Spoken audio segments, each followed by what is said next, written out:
Hey guys, if you're new to Deception Bytes, hit the like and subscribe button and be sure to hit the bell to be notified of future videos. If you wish to support the channel, the links are in the description below. Now, fasten your seatbelt. Here we go. Okay guys, I'm back and it is Friday, September 6th, and it is 11:57 p.m. So it's about to be September 7th, Saturday. Yeah, but that's all right. I'm still awake, and obviously you are too. So why not? Let's do another video.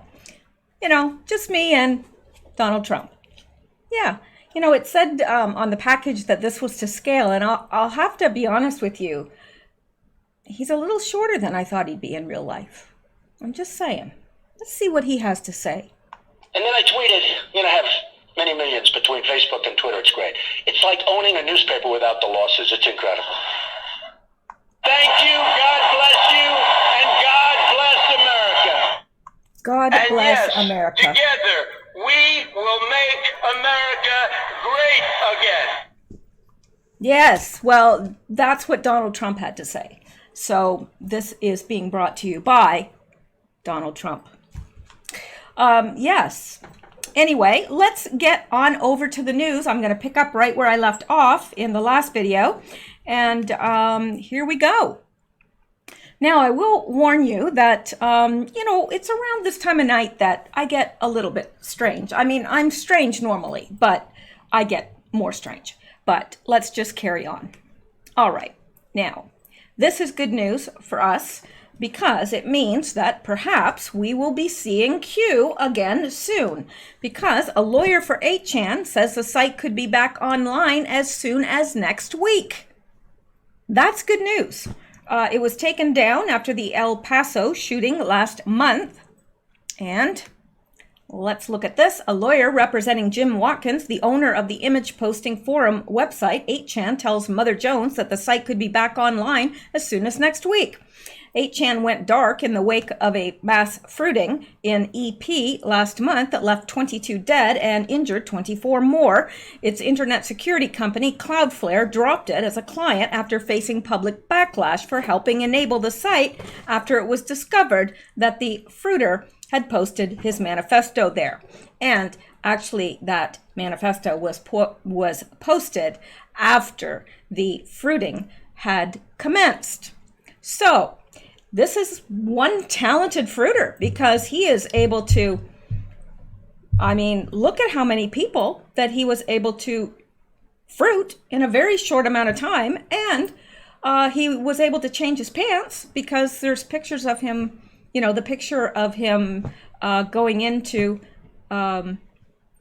wherever is different than the ones that he was arrested in. So he had time to, fruit all those people, change his pants, and post his manifesto while everything was happening around him.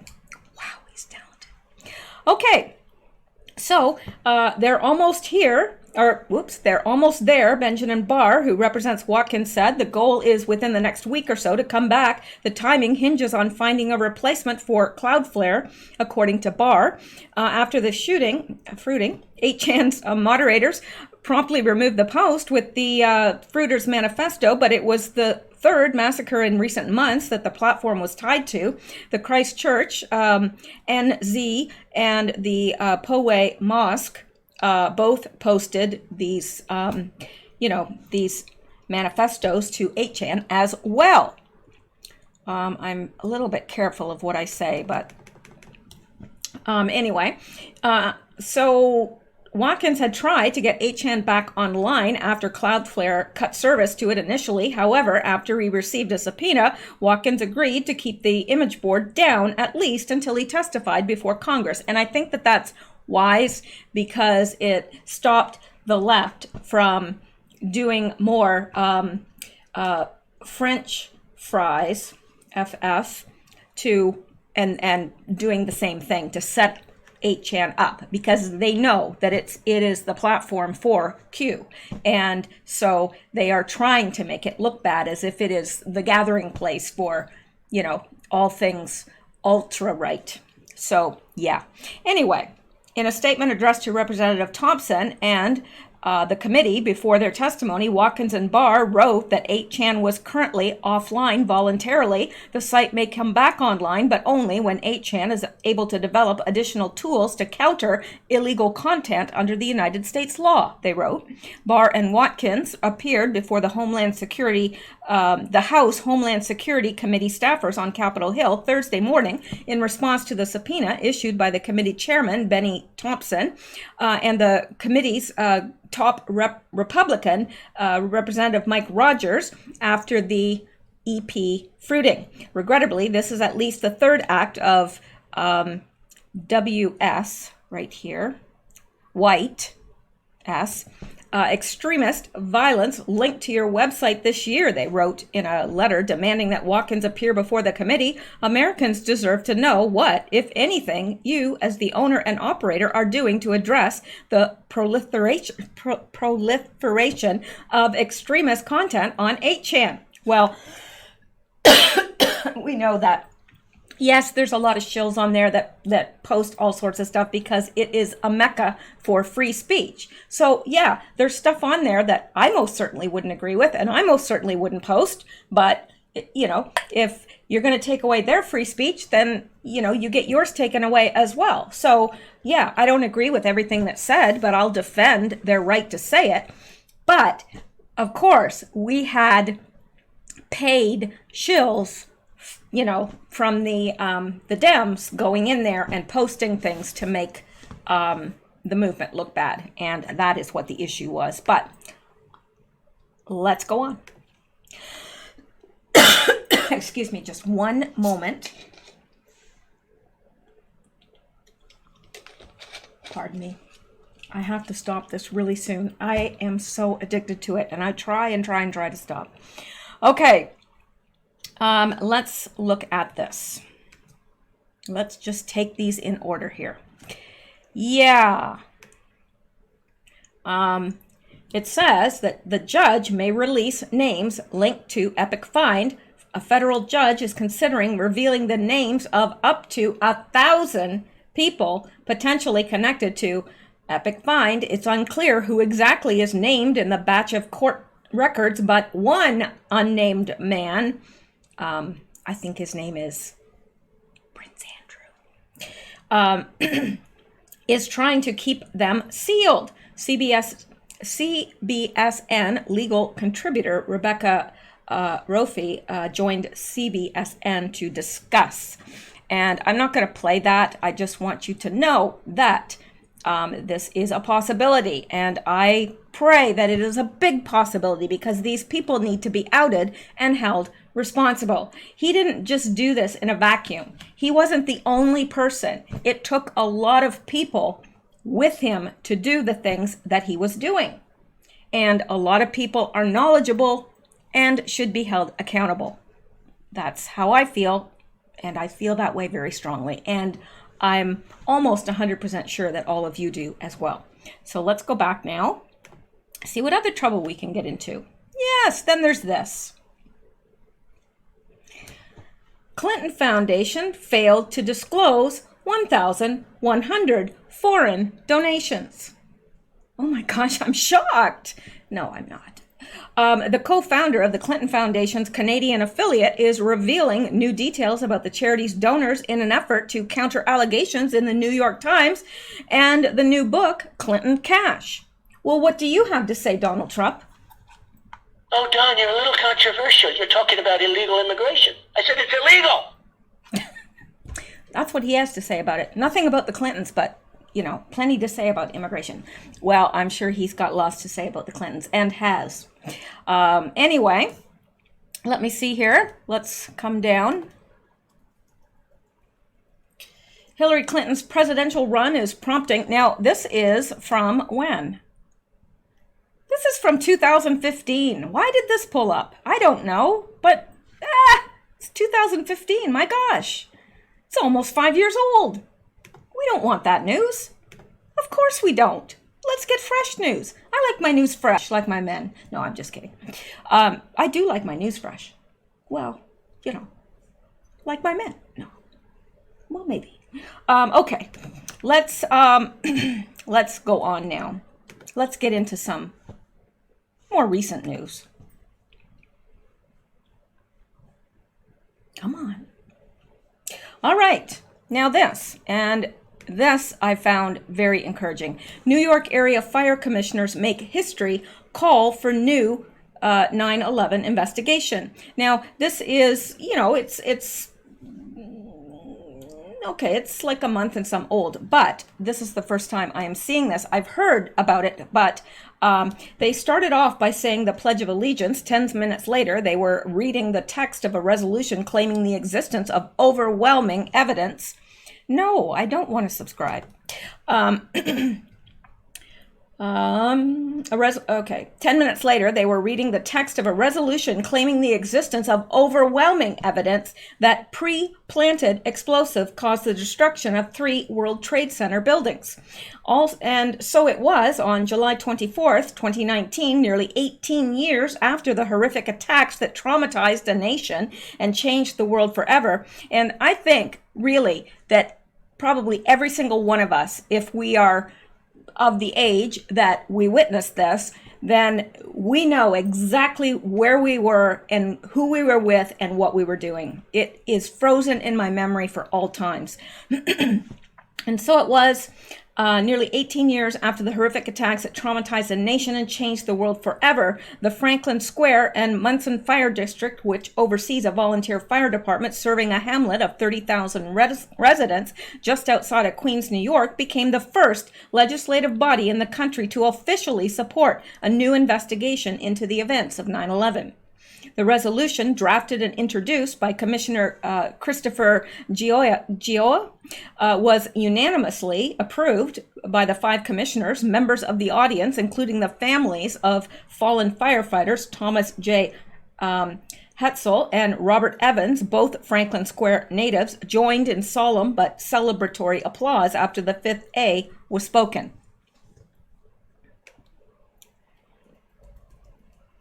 I guess it's I, isn't it? I. Shouldn't be A. It should be I. Okay. Conversing with guests after the meeting, Commissioner Dennis Lyons remarked on the enormous and lasting toll that 9/11 had taken on the Franklin Square community. We have a memorial, a piece of steel from the World Trade Center with 28 holes where the nuts and bolts used to go, Lyons explained. Every year on the 11th, we put a rose in each hole for the 24 Nassau County firefighters and 4 Franklin Square residents who died on 9/11. That's sad. The impact of 9/11 on the community extends well beyond the victims and their grieving families. On September 12, 2001, the Franklin Square Fire Department was called in to assist with the massive rescue and recovery effort that was getting underway. Countless members of the department, including Gioia and Commissioners Philip Malloy and Joseph Torregrossa, then rank-and-file firefighters, spent weeks on the pile searching in vain for civilians and fellow responders who might still be alive. Today, Malloy and Torregrossa are among the thousands suffering chronic health effects. And that's what's so sad, is that the firefighters who didn't die, that weren't in the building when they came down, and they responded afterwards in the search and rescue efforts, or search and recovery efforts, some died from cancer, lung infection, like severe lung damage, and things from breathing because see, that building was full of asbestos. It was full of asbestos, and actually they had wanted to, it was much too expensive to remove all the asbestos. So it would have been cheaper to knock the building down anyway. So yeah, didn't that work out well? But it's so sad. I remember that, and I thought, well, surely they'll find some people in the rubble that were maybe down on lower floors or whatever. But as the time went on, it became quite apparent that there wasn't going to be any survivors. I think they pulled a couple people out of the rubble that were firefighters or someone. They were in a stairwell, but there was very few people, I think a handful maybe, that survived, that were actually in the building. when it fell. The department also lost one of its own in Thomas J. Hetzel, affectionately referred to as Tommy by the commissioners. Hetzel was a full-time member of the New York Fire Department in addition to serving as a volunteer firefighter in Franklin Square. A touching memorial to Hetzel was on display during the meeting, and Hetzel's widow, parents, and sister were all in attendance. The Hetzel and Evans family were very appreciative of the proceedings. Gioa commented the day after the meeting, they know it's an uphill struggle, but at least they have hope, which is something they haven't had in a long time. I can't imagine losing a loved one that way. Just horrific. Besides the commissioner's desire to see justice done for the fallen brothers and deceased neighbors, the driving force behind the resolution was a petition filed last year with the United States Attorney for the Southern District of New York, Jeffrey S. Berman, by the Lawyers Committee for 9/11 Inquiry, outlining the evidence of the World Trade Center explosive demolition on 9/11. The U.S. Attorney's Office notified the Lawyers Committee in November that it would indeed comply with the federal statute requiring the U.S. Attorney to present the petition to special grand jury. The news set off a wave of hope among those paying attention that the wheels of justice were finally beginning to move in the right direction. Adding a surge to the wave of hope, the Franklin Square resolution declares the fire district's full backing of the presumably ongoing grand jury investigation in Lower Manhattan, while also proclaiming the district's support for any and all efforts by other government entities to investigate and uncover the full truth surrounding the events of that horrible day.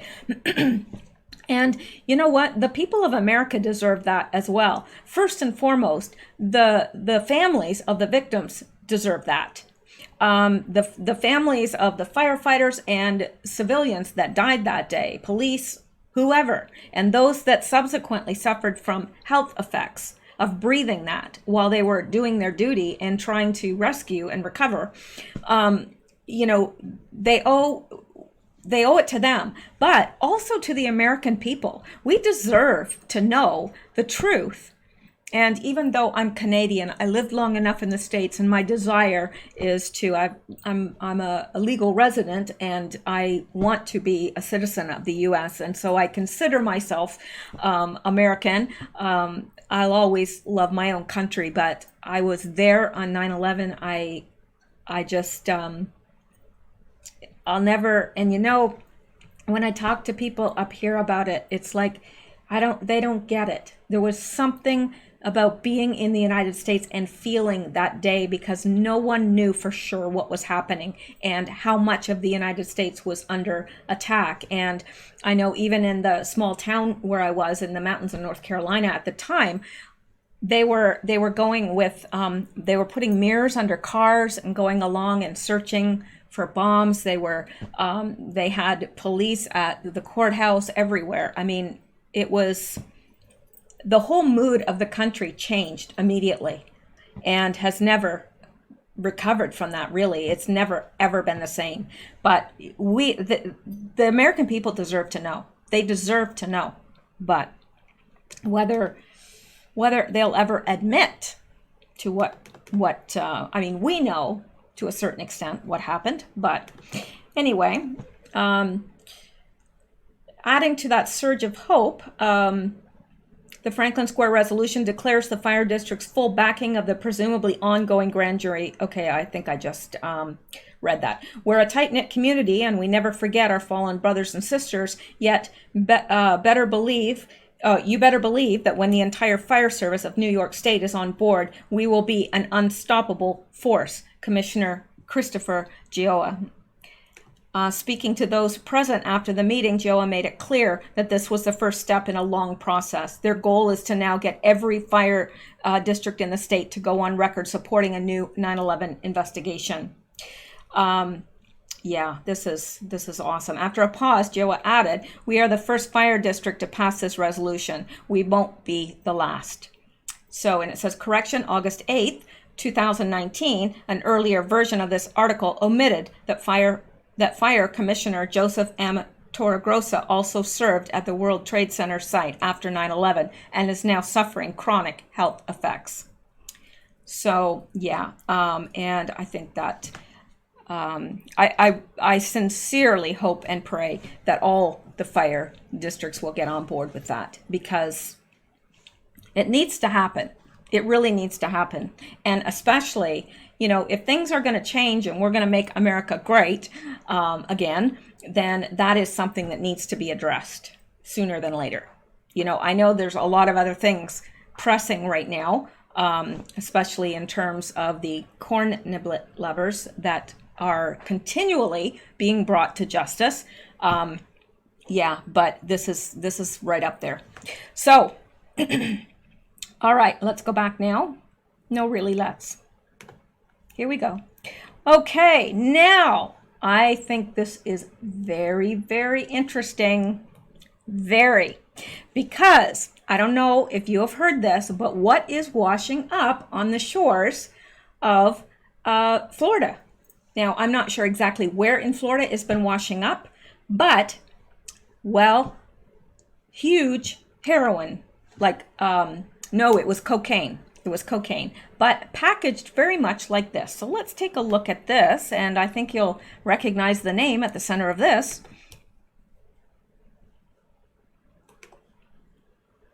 And I personally think that cocaine that's washing up on shore is from some of those tankers that were destroyed in the hurricane. I'm convinced of that. Now, Maersk. Oh, well, that's a name we're familiar with now. Maersk, a vessel at center of UK's biggest heroin seizure. Authorities seize heroin with a street value of 150 million from a container on board Maersk Gibraltar in Felixstowe. The haul was the second major drug bust at the UK port in a month. So obviously, Maersk is being used for illegal activity, because this is the UK's biggest seizure, and it was in a Maersk vessel. Now, I'm sure they'll say, oh, we have no idea how that got there. You know, that doesn't work out well for people that do that. A lot of people, you know, when they find something in their car that is illegal, they'll say, oh, I didn't know that was there. That's not mine. See how far that gets you. You'll still be charged. And I don't know that from experience. I know that from working with the police. So anyway, the UK's National Crime Agency found 1,279 kilograms of heroin concealed in towels and bathrobes on August 30th. Now, just pay attention to these packages, and they're wrapped with blue. Wow, they're identical to the packages that were washing up on the shores in Florida. Now, don't you guys all rush to the beach now, hoping to find some. Now, I know you wouldn't do that, but I'm being silly. But seriously, it looks just like what's washing up on the shore in Florida. And what there was Maersk was running shipping containers in and out of the port that was hit by the hardest in the hurricane. Yep, sure was. Bet we know where those packages came from that are washing up on shore. So, fascinating, don't you think? Now, this isn't, I don't know why this doesn't give the whole story. Oh, it says sign in to continue reading. Well, I'm not a subscriber. And start a free trial today. No, I don't think so. But it is interesting to know. So I will see if I can find that in a source that is free, because that is gobsmacking information. And I'm sure we're all shocked. No, I'm not. I'm just wondering what else will be found in those containers when they go to recover some of that stuff. What are they going to find? Well, I hope and pray they don't find what I think they could possibly find. So let's go on here, because I don't even want to think about that. It's too distressing. Now, let's go on to this. All right. George Soros is lobbying lawmakers to take your buns away. Yep. There's no other way to say it. Politicians and the elitists are coming for your buns. If they can get them from you and convince you to turn them over willingly, they will do so with propaganda. But don't expect that to be the end of it. No.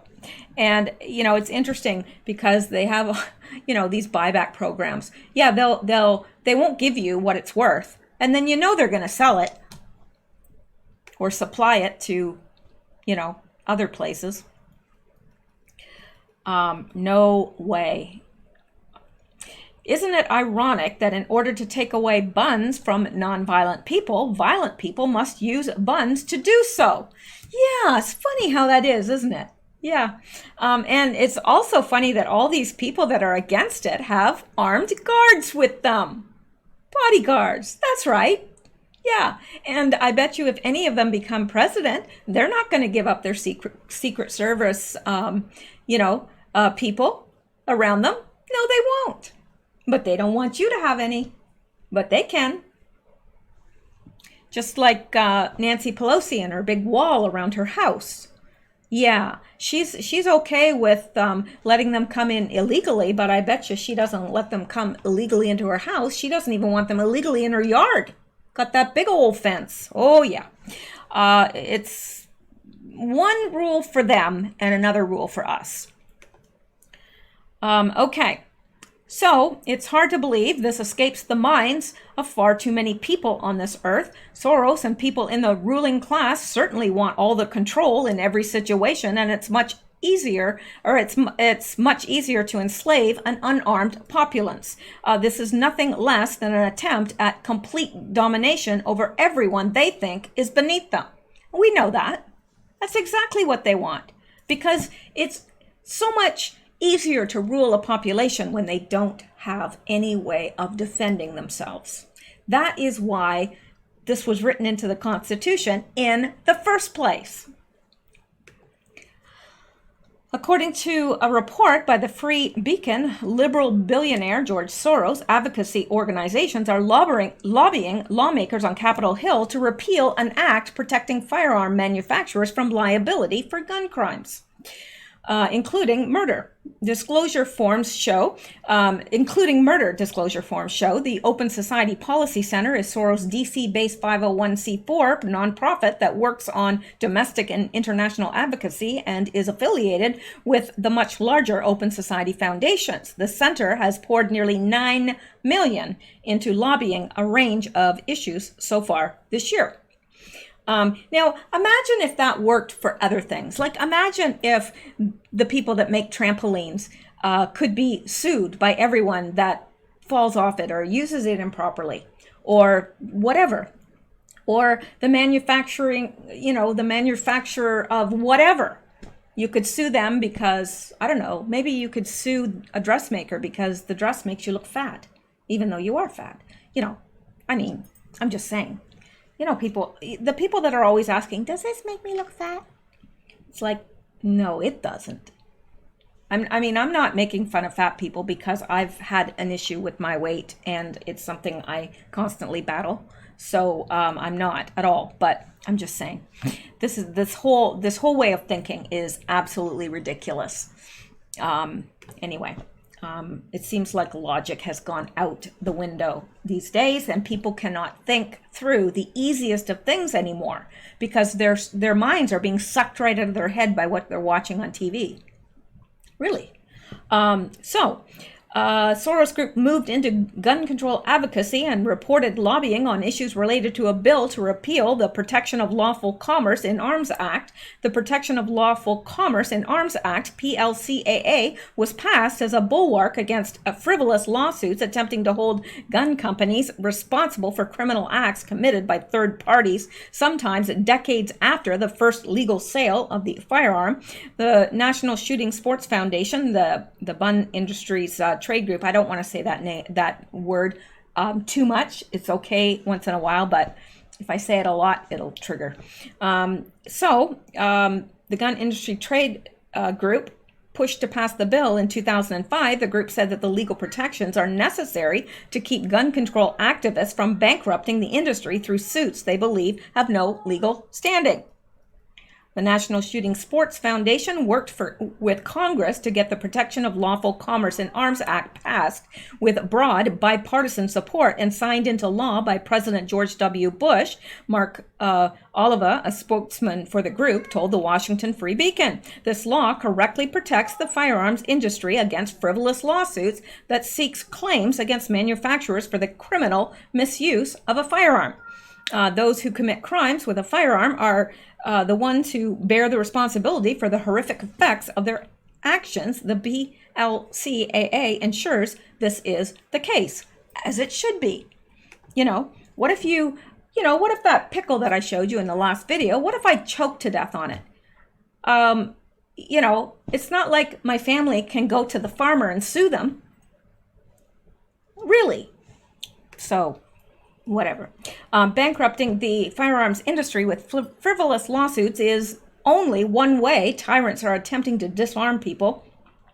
The U.S. is seeking to instate a social credit score, much like communist China's, and it could very well be used to deny self-defense rights to people. If you disagree with the political establishment, you won't be allowed to own a gun.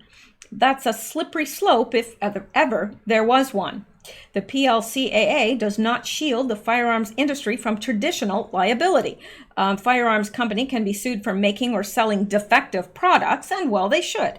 Remington recently settled a class action suit related to defective triggers in their 700 bolt action rifle. Holding gun companies liable for crimes committed with guns is comparable to holding car companies liable for drunk drivers. Seeking redress against a firearms manufacturer instead of the criminal is no different than a drunk driving victim holding Ford responsible for that crime, Oliva told the Free Beacon.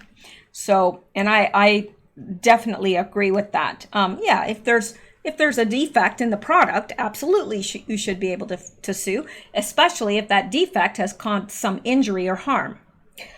So anyway, it doesn't surprise me that old George is, up to his old. I don't understand why this person has that much influence. Really, I don't. I don't understand, and if somebody knows the answer to this, please fill me in. But why is this foreigner given that much leeway in this country, that much power? Can he not be, whatever? I don't know. I guess if he's here legally and he immigrated here or whatever, but I don't get it. I don't get it. It's unbelievable. Anyway. Let's look at this, which is disturbing. Maybe not as disturbing as some things I've covered, but it's disturbing nonetheless. Okay, and what do you have to say, Donald Trump?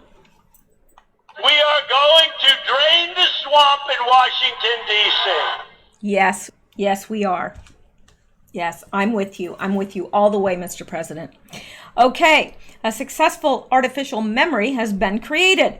The growing science of memory manipulation raises social and ethical questions. Well, if it didn't, I would be even more worried about the way things are going, because I'm worried, but not in the sense that, I believe in the Lord. I believe that, my life is in his hands, and I don't believe I'm going to go anywhere until he's done with me on earth, but it concerns me because this evil affects other people, and I don't, my desire is not, I'm not one of these people that Hillary, I want to see her swing from a rope. No, I don't. I would like to see her held responsible, and if it's deemed that she has done things, and we know that she has, worthy of capital punishment, then I'm not going to be cheering that on, because that is the loss of a soul. That's a person's. Now, yes, it's due to her own decisions, but I don't know. I don't want anyone to. I want everyone to choose the right path. but I know that's not possible, but it's just, I don't gloat about people being, I want them held responsible. Don't get me wrong. Don't get me wrong. I do. But to glory in their death and suffering, no. Oh my. I wish you could have seen that. Yeah, he jumped from there onto this table, then up to the windowsill, then he fell down and he ran over to the other counter and then back to the windowsill. It's crazy. That's Xander. That cat is crazy. And this breed I'm finding, when you read the description for this breed, well, I'm telling you, it's like they knew who this cat was because it's so him. All right, enough about the cat. So a successful artificial memory has been created. And we learn from our personal interaction with the world, and our memories of those experiences help guide our behaviors, and our memories of those experiences help guide our behaviors. Experiences and memories are inexorably linked, or at least they seem to be, before a recent report on the formation of completely artificial memories. This is dangerous. Using laboratory animals, investigators reverse engineered a specific natural memory by mapping the brain circuits underlying its formation. They then trained another animal by stimulating brain cells in the pattern of the natural memory. Doing so created an artificial memory that was retained and recalled in a manner indistinguishable from a natural one. You can see where this could lead and how dangerous this could be. They could literally, if they wanted to, I mean, not right now because it's not, advanced to that state yet, but they could, accuse somebody of a crime and actually implant in their brain the memories of committing that crime. I don't know. I'm just saying. I mean, I know it's a stretch, but okay. Memories are essential to the sense of identity that emerge from the narrative of personal experience. This study is remarkable because it demonstrates that by manipulating specific circuits in the brain, memories can be separated from that narrative and formed in the complete absence of real experience. Imagine having the memory of something just like it's a normal memory in your brain, but it never happened. That's scary. The work shows that brain circuits that normally respond to specific experiences can be artificially stimulated and linked together in an artificial memory. That memory can be elicited by the appropriate sensory cues in the real environment. The research provided some fundamental understanding of how memories are formed in the brain and is part of a burgeoning science of memory manipulation that includes the transfer, prosthetic enhancement, and erasure of memory. Now, I guess if someone, had experienced something massively traumatic that was literally ruining and debilitating them, being able to erase a certain memory might be an advantage, but it would take away what makes us human. This isn't good. And the fact that they're doing this to animals is just cruel. I think that's my personal opinion. Now, where was I? These efforts could have a tremendous impact on a wide range of individuals, from those struggling with memory impairments to those enduring traumatic memories, and they also have a broad social and ethical implications.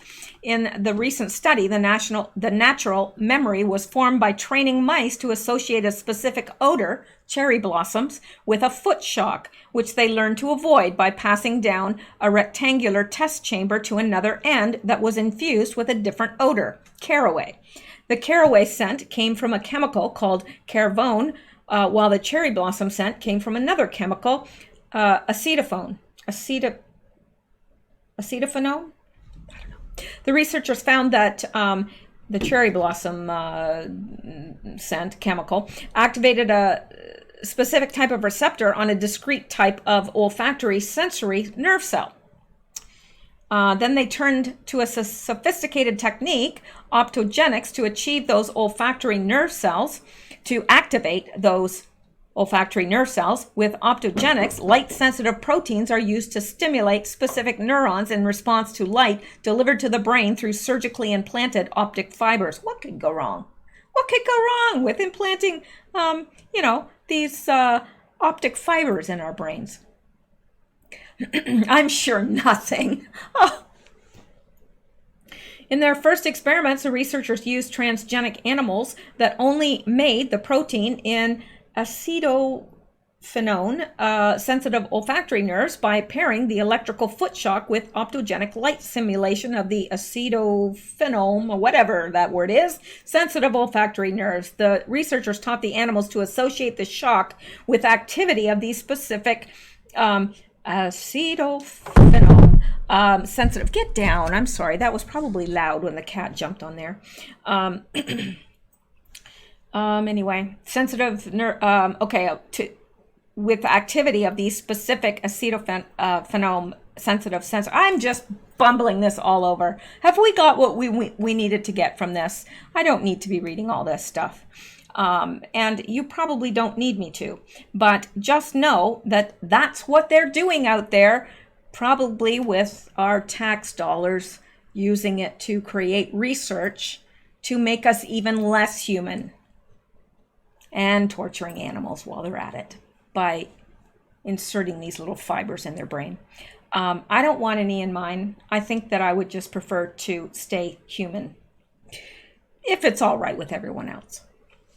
Okay, let's go back now. Oh yes, we've got more stuff, but I'm coming to an end here because I'm getting tired and I'm stumbling over everything. So I may... Oh, here's this about it washing up on the beaches. You guys probably have heard this already, but I wanted to show you. Bricks of cocaine wash up on Florida beaches from Hurricane Dorian waves. Don't know why I want to call it Doreen. Hurricane Dorian waves. Another 15 bricks, also believed to be cocaine, washed ashore on nearby Cocoa Beach. Now, let me see if I can find it. Now, that's not the picture that I saw originally. It had blue on it, so I don't know. I might have gotten it from a different, but more than a dozen bricks of cocaine washed up on 2 Florida beaches Tuesday from waves churned up by Hurricane Dorian, police said. At about 8 a.m., a Melbourne police officer on foot patrol at Paradise Beach Park was alerted by a beachgoer that something suspicious appeared to have washed ashore.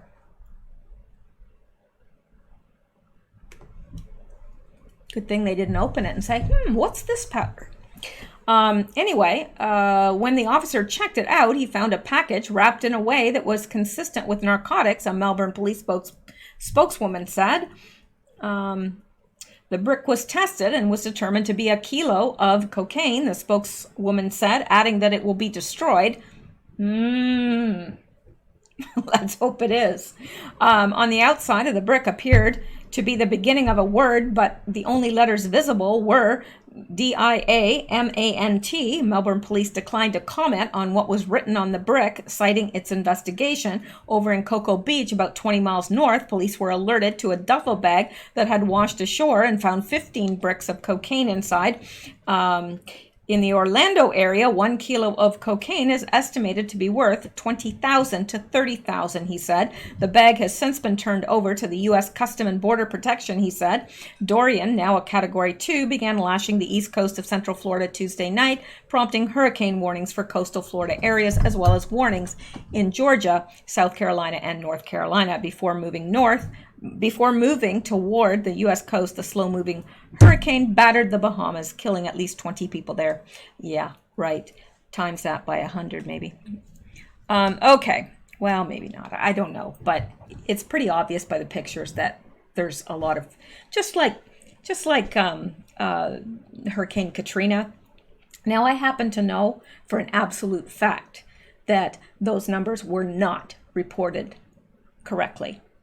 And I got that. Well, I got a lot of information from a reporter in the area that was told not to report certain things. And anyway, I've got information from other sources as well there, because that's something that I was very interested in for a very long time. But I'm pretty sure it's going to be the same thing in the Bahamas. I'm certain. They're not going to really want to know how many people lost their lives there. Okay. Now, I think, let me just peruse for a second to see if there's anything else that I must get to.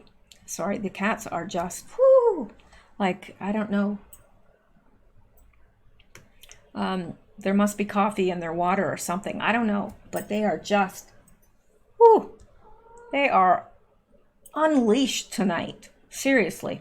Okay.